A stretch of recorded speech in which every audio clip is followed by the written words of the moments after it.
بسم اللہ الرحمن الرحیم۔ السلام علیکم دوستو، اب تک تو آپ نے حضرت امام حسین رضی اللہ تعالی عنہ اور آپ کے جانثاروں کی شہادت سن لی۔ اب جب امام حسین رضی اللہ تعالی عنہ کی شہادت ہو گئی تو اس کے بعد میدان کربلا میں کیا ہوا؟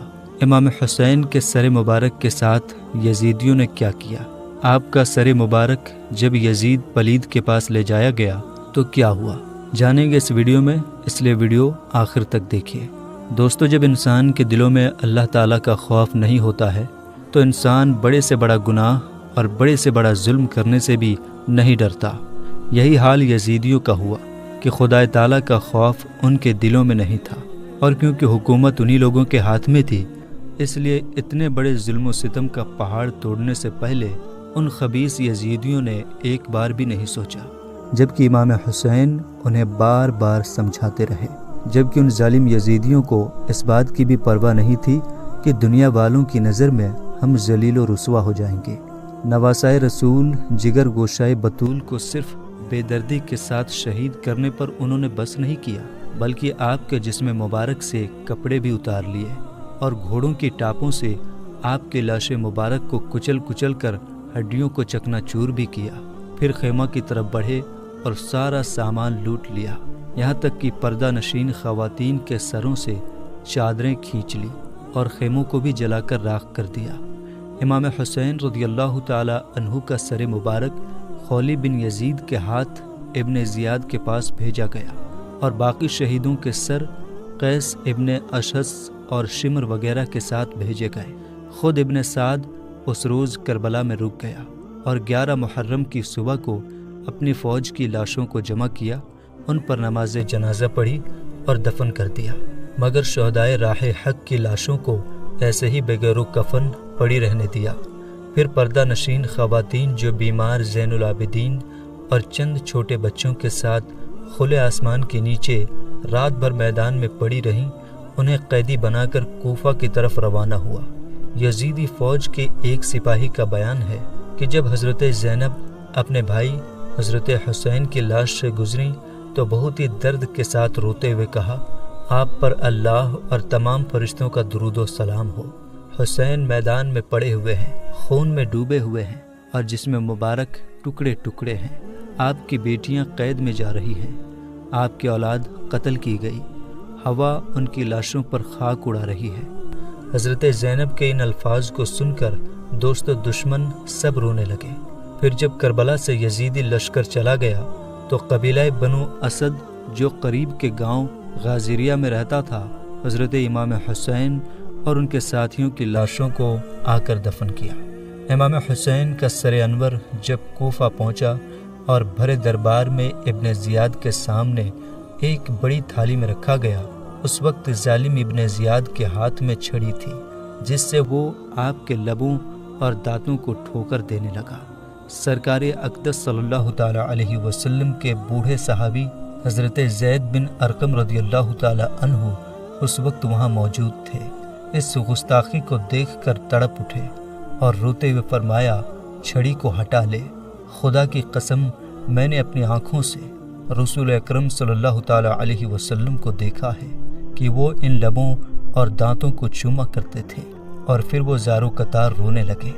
ابن زیاد نے کہا، خدا تجھے خوب رلائے، اگر تو بوڑھا نہ ہوتا اور تیری عقل خراب نہ ہو گئی ہوتی تو میں تیری گردن مار دیتا۔ حضرت زید وہاں سے اٹھے اور یہ کہتے ہوئے چلے گئے کہ غلام نے غلام کو حاکم بنا دیا، جس نے سارے بندگان خدا کو اپنا خانہ زاد بنا دیا۔ اے قوم عرب، آج سے تم سب غلام ہو گئے، تم نے فرزند رسول کو قتل کیا اور مرجانہ کے بیٹے کو اپنا حاکم بنا لیا، جو اچھوں کو قتل کر رہا ہے اور بروں کو غلام بنا رہا ہے۔ تم نے ذلت کو گوارا کر لیا، اور جو ذلت کو گوارا کرے اس پر خدا کی مار ہو۔ اعلان ہوا کہ لوگ بڑی مسجدوں میں جمع ہو جائیں۔ جب بہت سے لوگ وہاں اکٹھا ہو گئے تو ابن زیاد بدنہاد مسجد میں گیا اور منبر پر کھڑے ہو کر کہا، اللہ کا شکر ہے جس نے حق اور حق کا ساتھ دینے والوں کی مدد کی۔ امیر المومنین یزید بن معاویہ اور ان کے ساتھیوں کو کامیابی عطا فرمائی اور ان کو جیت دلائی، اور کذاب ابن کذاب حسین بن علی اور ان کے گروہ کو ہار دلائی اور ان کو ہلاک کیا۔ معاذ اللہ ثم معاذ اللہ۔ جب اس بدبخت نے حضرت امام حسین اور ان کے والد گرامی حضرت علی رضی اللہ تعالی عنہما کو کذاب کہا تو حضرت عبداللہ بن عفیف ازدی جو اہل بیت سے محبت رکھتے تھے دونوں آنکھوں سے معذور تھے اور سارا دن ذکر و فکر اور نماز پڑھنے کے لیے مسجد میں گزارتے تھے۔ وہ ابن زیاد کی گستاخی کو برداشت نہ کر سکے، بے تاب ہو کر کھڑے ہو گئے اور غصے سے کانپتے ہوئے فرمایا، او ابن مرجانہ، تو ہی کذاب ابن کذاب ہے، اور جس نے تجھے حاکم بنایا وہ بھی کذاب ہے۔ حسین سچے، ان کے باپ سچے، ان کے نانا سچے، تم لوگ اولاد رسول کے قتل کے مجرم ہو اور باتیں صدیقین جیسی کرتے ہو۔ ابن زیاد نے کہا، اسے پکڑ لو۔ سپاہیوں نے گرفتار کر لیا۔ ابن عفیف کی قوم کے بہت سے لوگ وہاں موجود تھے، انہوں نے ان کو چھڑا لیا، مگر ظالم ابن زیاد کو ان کا خون بہائے بغیر چین نہ آیا۔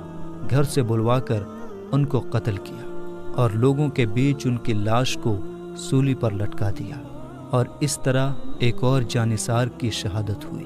پھر ابن زیاد بدنہاد نے امام حسین رضی اللہ تعالی عنہ کے سر مبارک کو کوفہ کے گلی کوچوں اور بازاروں میں پھروایا اور اس طرح اپنی بغیرتی و بے حیائی کا مظاہرہ کیا۔ اس کے بعد حضرت امام حسین رضی اللہ تعالی عنہ اور ان کے تمام جانثار شہدائے کرام کے سروں کو اور اہل بیت کو قیدی بنا کر ایک جماعت کے ساتھ شمر وغیرہ کی نگرانی میں یزید پلید کے پاس اس حالت میں روانہ کیا کہ حضرت زین العابدین رضی اللہ تعالی عنہ کے ہاتھ پاؤں کو جنزیروں میں جکڑ دیا گیا تھا اور بیبیوں کو اونٹوں کی ننگی پیٹھوں پر بٹھایا گیا تھا، اور ظالم نے حکم دیا تھا کہ سروں کو نیزوں پر اٹھائے ہوئے آبادیوں سے ہو کر گزرنا تاکہ لوگوں کو سبق ملے اور آئندہ کوئی یزید کے خلاف بغاوت نہ کر سکے۔ جب یزیدیوں کی جماعت امام حسین رضی اللہ تعالی عنہ کے سر مبارک کو لے کر پہلی منزل پر ایک گرجا گھر کے پاس رات گزارنے کے لیے اتری تو ایک لوہے کا قلم غیب سے ظاہر ہوا جس نے خون سے یہ شعر لکھا، یعنی جنہوں نے حضرت امام حسین رضی اللہ تعالی عنہ کو شہید کیا ہے، کیا وہ اس بات کی امید رکھتے ہیں کہ ان کے نانا جان صلی اللہ تعالی علیہ وسلم قیامت کے دن ان کی شفاعت کریں گے؟ اور کچھ روایتوں میں ہے کہ دیوار پر یہ شعر پہلے سے لکھا ہوا تھا۔ بدبختوں نے جب دیکھا تو بہت حیران ہوئے اور گرجا گھر کے راہب سے پوچھا کہ یہ شعر کس نے لکھا ہے اور کب کا لکھا ہوا ہے؟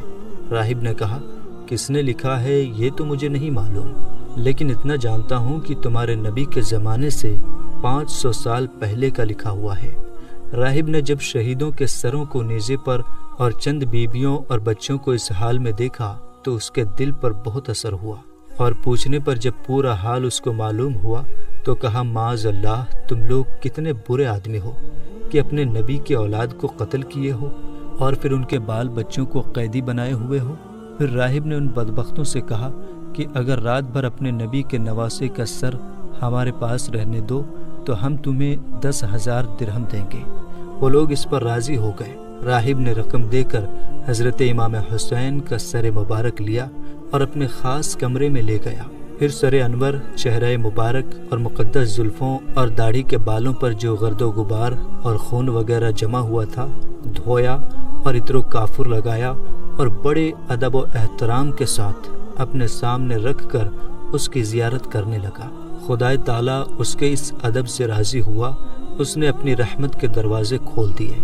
راہب رونے لگا اور اس کی نگاہوں سے پردے اٹھ گئے۔ اس نے دیکھا کہ سر اقدس سے آسمان تک نور ہی نور ہے۔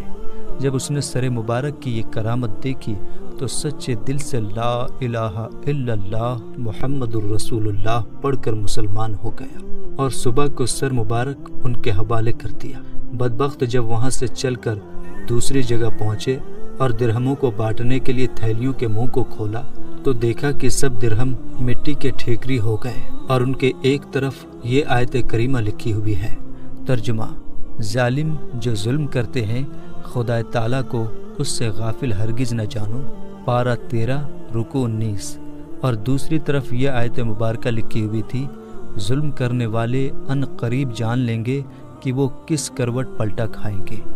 جب یزید پلید کو معلوم ہوا کہ اسیران کربلا اور امام حسین وغیرہ کا سر بہت جلد دمشق پہنچنے والا ہے تو اس نے پورے شہر کو خوشی منانے کا حکم دیا۔ رسول اللہ صلی اللہ تعالیٰ علیہ وسلم کے ایک صحابی حضرت سہل رضی اللہ تعالیٰ عنہ بزنس کے لیے ملک شام آئے ہوئے تھے۔ جب وہ دمشق میں داخل ہوئے تو انہوں نے دیکھا کہ سب لوگ خوشی مناتے اور باجے بجاتے ہیں۔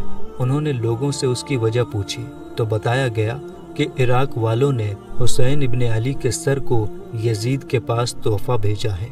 تمام شہر والے اسی کی خوشی منا رہے ہیں۔ حضرت سہل رضی اللہ تعالیٰ عنہ نے ایک آہ بھری اور پوچھا کہ حضرت امام حسین رضی اللہ تعالیٰ عنہ کا سر کون سے دروازہ سے لائیں گے؟ کہا باب الساعت سے۔ آپ اس کی طرف تیزی سے بڑھے اور بڑی دوڑ دھوپ کے بعد اہل بیت تک پہنچ گئے۔ آپ نے دیکھا کہ ایک سر جو رسول اللہ صلی اللہ تعالیٰ علیہ وسلم کے سر مبارک سے بہت زیادہ ملتا جلتا ہے، نیزہ پر چڑھا کر رکھا گیا ہے۔ اسے دیکھ کر آپ با اختیار رو پڑے۔ اہل بیت میں ایک نے پوچھا کہ تم ہم پر کیوں رو رہے ہو؟ حضرت سہل نے پوچھا آپ کا نام کیا ہے؟ فرمایا میرا نام سکینہ بنت حسین ہے۔ انہوں نے فرمایا اور میں آپ کے نانا جان صلی اللہ تعالیٰ علیہ وسلم کا صحابی ہوں، اگر میرے لائق کوئی خدمت ہو تو حکم فرمائیے۔ حضرت سکینہ نے فرمایا میرے والد کے سر انور کو سب سے آگے کرا دیجیے تاکہ لوگوں کا دھیان ادھر ہو جائے اور یہ لوگ ہم سے دور رہیں۔ حضرت سہل رضی اللہ تعالیٰ عنہ نے 400 درہم دے کر حضرت امام حسین رضی اللہ تعالیٰ عنہ کے سر مبارک کو خواتین اہل بیت سے آگے کرا دیا۔ اس واقعے سے معلوم ہوا کہ محرم کے دنوں میں باجے بجانا حضرت امام حسین رضی اللہ تعالیٰ عنہ کے دشمن یزیدیوں کی سنت ہے۔ آپ سے محبت کرنے والوں کا گھر تو ماتم کدا بنا ہوا تھا، ان کے یہاں اس موقع پر باجہ بجنے کا تو کوئی سوال ہی نہیں پیدا ہوتا۔